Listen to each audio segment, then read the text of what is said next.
Let's bring in former senior advisor to Secretary of War Pete Hegseth, Justin Fulcher. Justin, thank you so much for being here. Big development here when it comes to Kharg Island.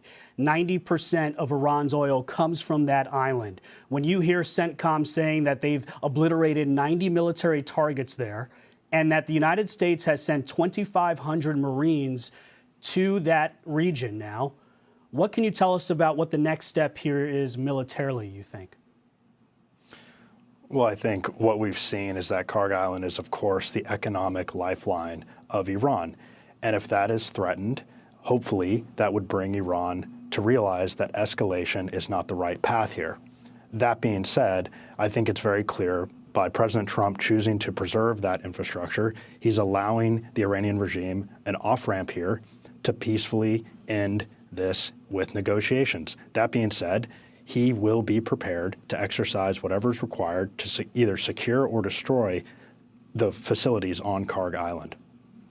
You know, the Strait of Hormuz, 20% of the world's oil supply runs through that strait.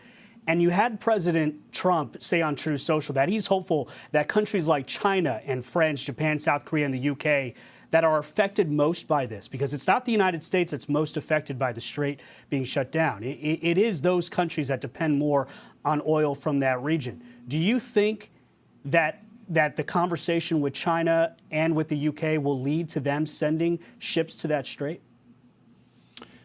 Well, I think President Trump has made it clear that there is a coalition forming to secure the commercial transit through the Strait of Hormuz.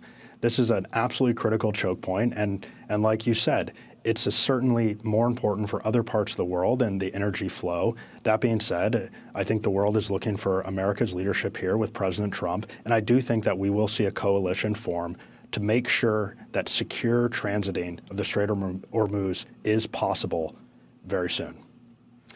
They're talking, the president, his Truth Social, said that they're obliterating essentially the shoreline. What is the threat to the